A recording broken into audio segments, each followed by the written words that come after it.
Hi everyone, this is Olwen Cade and this is Olwen Cade Living Soulfully Tuesday Night Live. Welcome to Tuesday Night Live. Yet another great week in the world. Another really interesting and exciting week, and so much change and so much upheaval.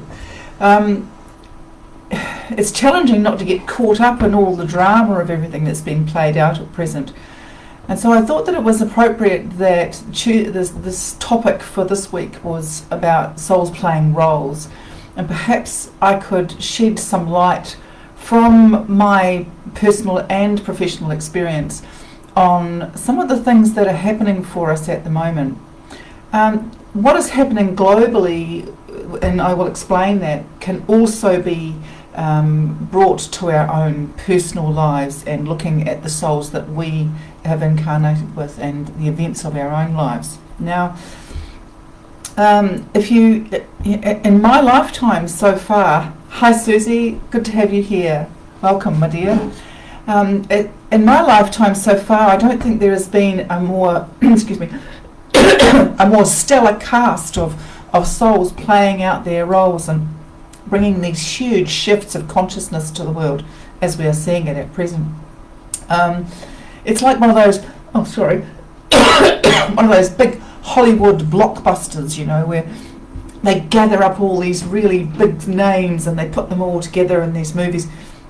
They have done it lately, but they've also used to do it when I was younger, you know, bringing all these big Hollywood stars. And they've got all these great villains and they've got all these great heroes, and they bring them all in together, and there's some moral to the story. And it's full of cheeky, cheesy lines, and it's full of clever quotes, and it's full of all this story that somehow we should take something away from that. I feel like that, it's like that at the moment. And of course, no epic drama is complete without your villain, and of course with your heroes. The thing about the villain is that we all love to hate a villain. And in our own stories, we all have the people who perhaps have used their power without love, and we can see that worldwide. There are people using their power without love, and it's easy to get caught up in that and not see that whole drama playing out, their actions and our actions from a higher perspective.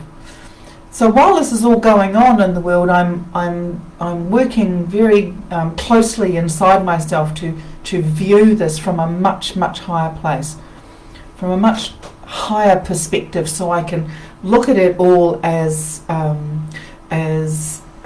like Shakespeare said, all the world's a stage and all the men and women are merely players, and that before we incarnate here, we agree to play out roles together.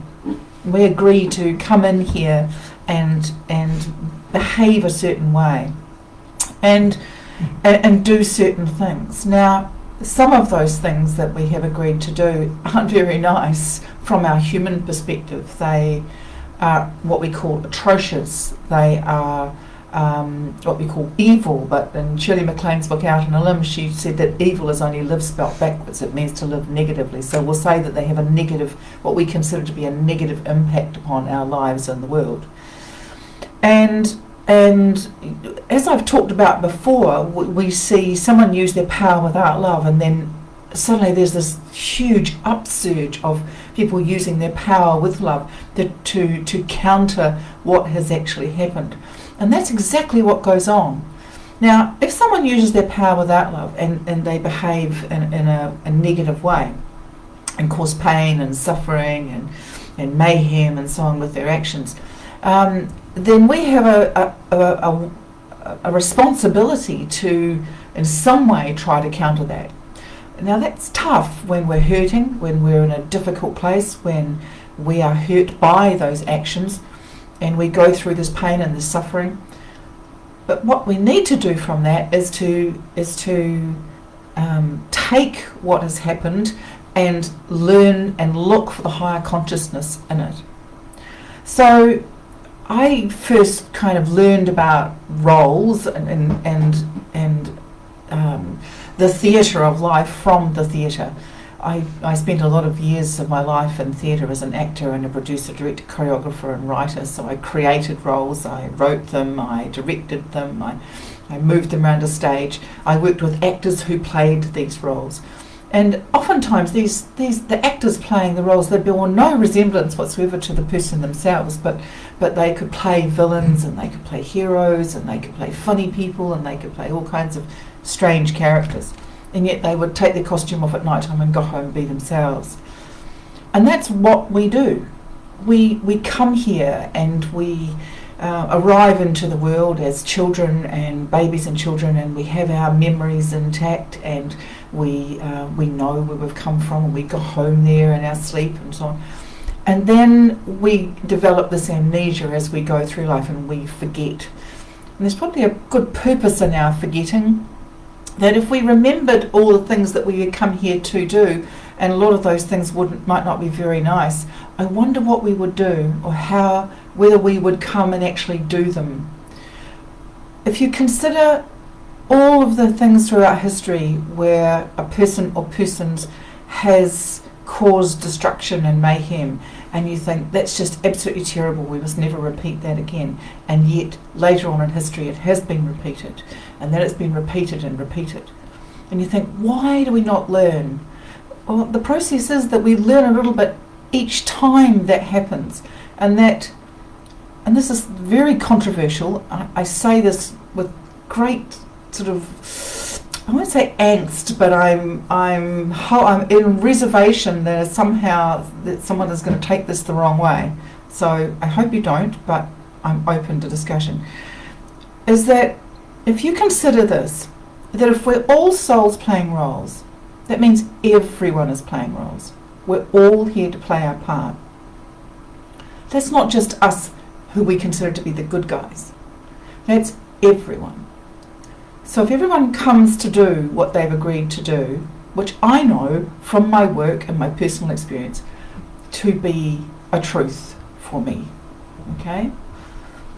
That if everyone comes to play their part, then those who come to play it in what we consider to be not a positive way are playing it for perhaps some kind of greater good. Now I say that very carefully. This is a very contentious subject, because I know from experience, having taken people into light path journeys over these years, that people have come to me having had some terrible things happen to them in their lives, and when they go into a light path journey and they see firsthand what that was all about, it changes the way you see the world in general.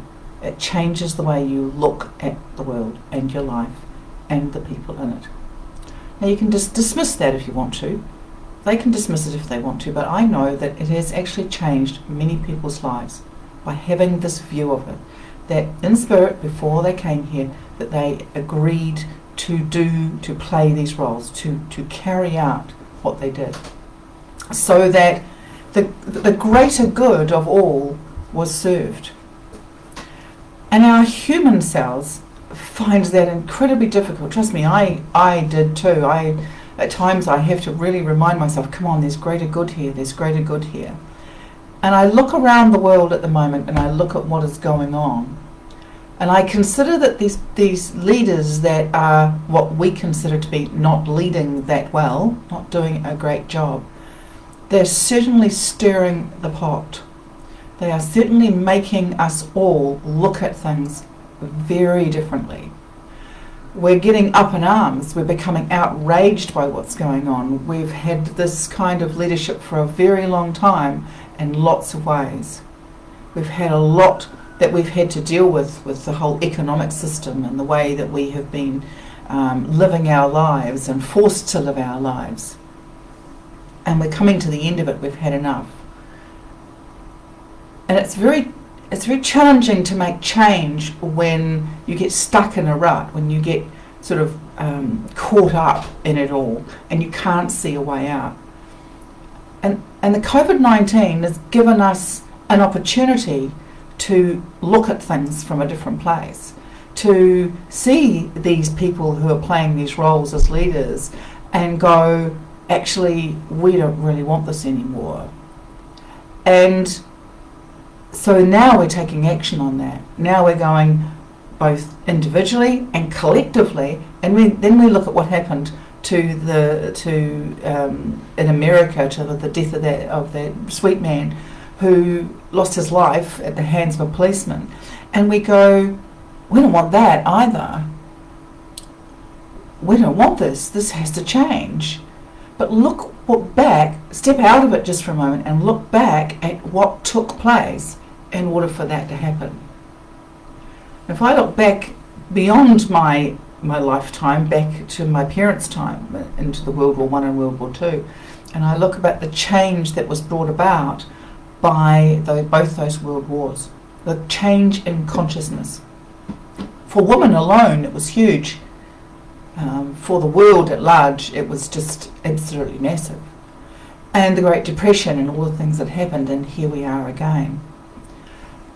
And each of the people involved, each one of us involved, has played our part, for good or evil, as you might want to call it, so that change can be brought about, so that we can shift in our consciousness, so that we can start to raise ourselves up above where we have been in that almost fearful slumber, and then go, well, actually, I don't want to go back to that way anymore. So that's going to require me a step of courage to actually move up the chain of consciousness and to hold this chain of consciousness, even though I'm scared for my job, my life, my children, my way of being, my security, everything. Everything is at risk here and is up for grabs.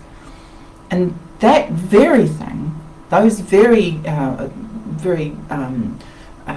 trying factors are what holds us in a place of fear and oppresses us. So when we need to get beyond that, we require a huge shake-up. Now, that can be a health issue, it can be a relationship issue, it can be a world issue, it could be any number of things, that an accident, there's so many ways that I've heard that people have come to a point where they're going, I don't want to do this anymore, I need to understand what this is all about. And our need to understand things is growing and changing. We're asking so many more important questions now about why is this happening? Or why is this happening with me? Not to me, but with me. Why do I keep attracting the same thing all the time? What is that about? And instead of looking outside of ourselves and go, well, someone else has done this to me, it's about why would I have chosen this? And then why would I have chosen those people to play those roles for me so that I can come to ask this really important question that will, if I follow it through, raise my consciousness again. And that's really what this is all about. It's about raising our consciousness. I feel that if we can just step out of the drama of it all for a short time and look at it from a much, much higher place, from a souls playing roles perspective, and look at the people who are involved, the key players, the stars of the show, and go, gosh, why would they be like that? Why would they be doing that? You know, instead we're going, what's wrong with them? Why are they doing that? They're this, they're that. You know, why would they be doing that? And what is happening to the world because they are? What are we doing globally? What is our consciousness globally? Because they are acting out those roles. They're saying the words, playing the parts, doing what they're doing. What is actually happening because of that? Now, you just take any movie that you can think of that has a bad guy in it or a bad lady in it, and you think, and you look at what happens and arcs around them doing what they're doing. Now, and if you think about the story is that I refer to fairy tales a lot of the time, but I just think of some great movies, of things that arc around a particular person or a particular role, and then you go, gosh, look what happened because they did what they did. It brought people together. It saved someone. It cost lives, unfortunately. However, sadly, through the loss of those lives, a greater awareness came for whomever. All right, a greater understanding. It brought people's awareness to a sharper realization, and made them come to that much faster than they would if that hadn't happened. Now, what if we could do that without having to go through these big dramas or having people agreeing to play these roles?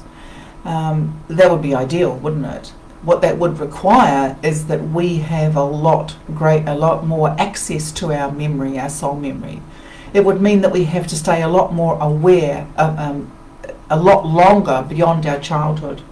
And I think that also comes back to us raising our children and our grandchildren, is that if we have this understanding or this awareness of souls and that we come here for a reason, and that we incarnate time and again, and that the reason we come here is for our experience, it's for understanding, it's to help each other raise our consciousness.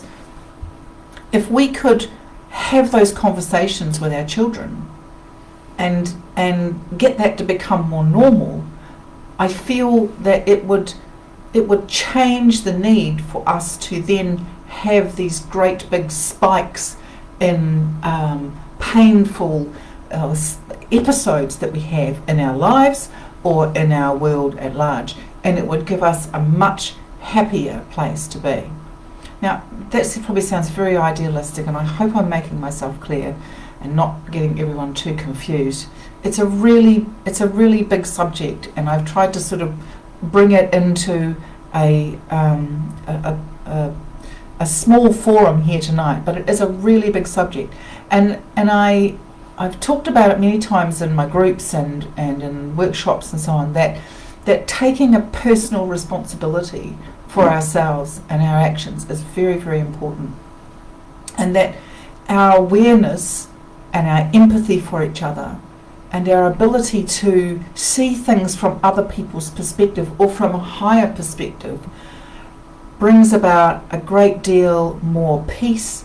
It brings us a great deal more joy. It gives us a wider perspective of everything. There's nothing more healthy and happy and satisfying than an open mind, and being prepared to ask very big questions. Instead of why me, ask why me? Gosh, why me? Why would that be happening to me? Ask it from a different perspective with a different intention. Why is this happening right now? What is the bigger picture here? What is the greater good here? Look at that. Look at that from a totally different perspective. I spent some time recently with a friend of mine, and she's done an incredible amount of work. After the shootings in Christchurch, the mosque shootings, she created a group called Uniting Canterbury Women, and she spent an incredible amount of time with these beautiful women from the Muslim community, and has gone on to grow this group with them. And I spent some time with her, and even in that short space of time, listening to Joe Bailey talk about these women, and it was such love and such admiration, and so a huge amount of respect, that by doing what she did, her awareness has grown of these women and of their culture and of their belief systems, and then she shares that with me, and mine grows. And I was so grateful for the conversation that we had. I learnt things that I had never known. I'm not going to share them with you now because it was a conversation between her and I, but I will tell you that by her doing what she has done and she created a huge event. Her and these ladies got together and they created this major event in Christchurch, and they're also having online events at the moment. It's called Uniting Canterbury Women. I think it is, that's what it is. And I think that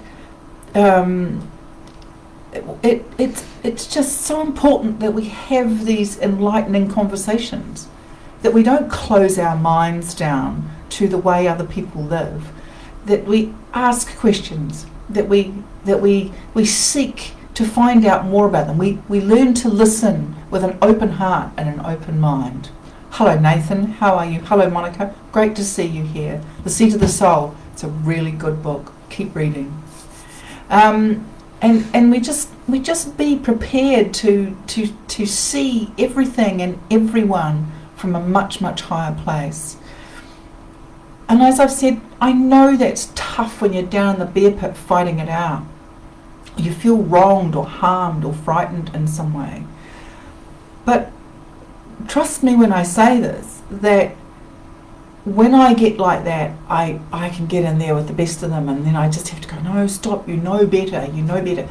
What is this about? What could be the higher purpose for this? What is this trying to show you from a higher place, from a higher perspective? And then when I step out of that and I start to let it all go and surrender that up and send that question out there, then I start to get that new information coming to me from the place that I am reaching for, that higher place. And I get insights and I get wisdom, and I meet up with people and I have conversations that help me to back up my question. I get answers to my question. That's the really good thing about it. I might get them as thought patterns, or I might get them patterns, or I might get them as ideas, or I might get drawn to go and have a conversation with someone, another soul who is there playing their role to help me to see it in a different way. Or I might be drawn to watch a video or an article, or read an article, or have a conversation, as I've said. So let's, spend some time in the next week. Give it a try. See how it feels to you. Instead of getting caught up in what's going on out there in the world, and what's happening and the roles that people, what people are doing, and seeing them as somehow bad or good, try looking at them as souls with roles, souls playing roles. That they're playing their part to bring about a greater awareness for whatever reason, however that might be happening. And if you can look into your own life and you can see times in your life when things haven't gone so well, or you may be still going through that, and if you could know that all of those people who have played alongside you in the theatre of your life alongside you are people and souls you have agreed to do that with, meet up with for however long or short, and that was for your greater good and for their greater good. It's really tough to think someone who's done something really that doesn't feel nice to you, that doesn't feel good to you. But when you look at the opportunity for growth in that, if you choose to take it instead of sort of getting further down in the pit, and we take that opportunity to see it from a higher perspective, then the growth escalates. It just takes off.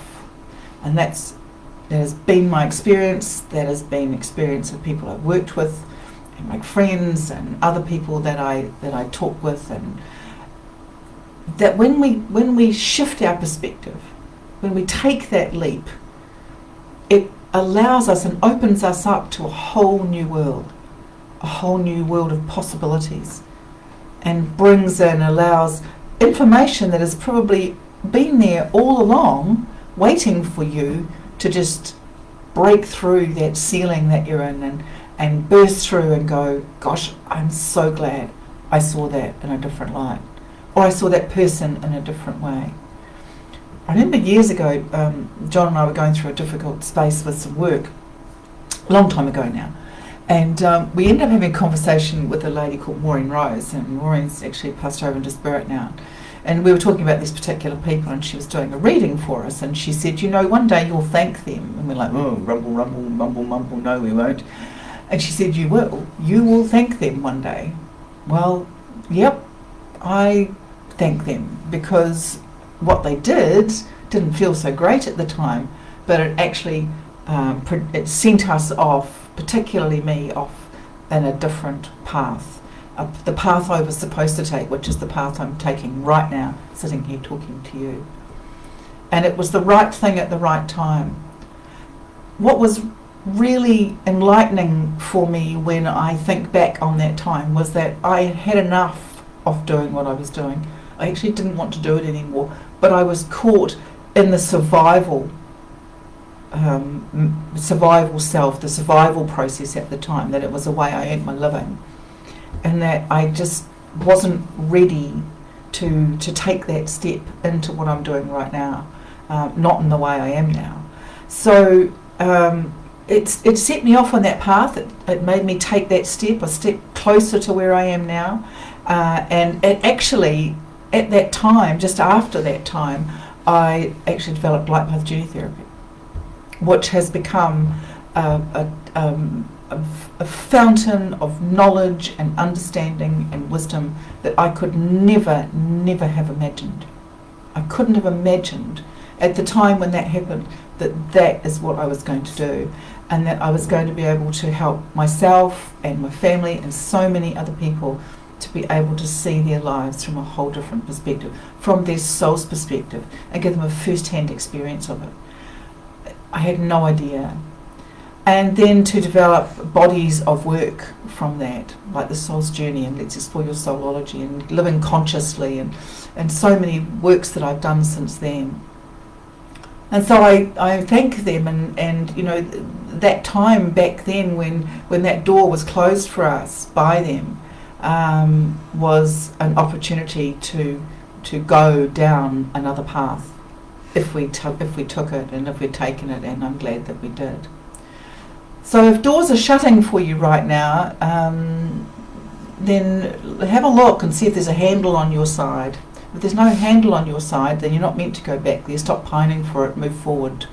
And thank whoever was involved with that, be they a family member, a friend, a partner, the person who banged into your car, your employer, whoever it is, your government, whoever it is, whatever it is that's going on for you, those souls that are involved in that are actually possibly trying to send you off on another path, the path that you're meant to take.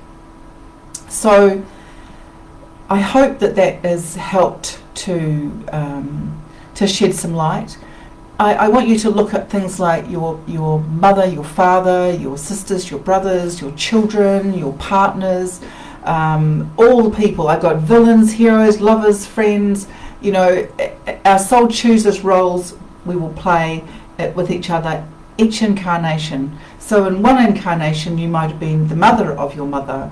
In another incarnation you might be the sister of your mother. You might be the eldest in the family, and the mother becomes absent, and you become the mother of the family. And in the previous incarnation you were actually the mother of those children, of your siblings, and you're playing the mother role again.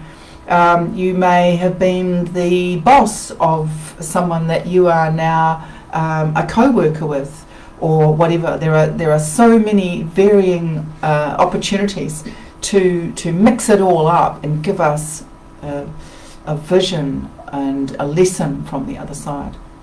And of course, you know, there are soul contracts and karma, and I've got a podcast series out. You can go and check it out on my website. And it's about soul contracts and karma, and it goes into this in much more depth about how we sign up. And actually, a spirit guide told me that soul contracts is actually old language, it's old hat. It's actually called soul intentions now. Because contracts are very much about, got the connotation of legal contracts, that somehow they kind of set in stone, and when we want to change a contract we have to go through some horrendous process in order to be able to do it.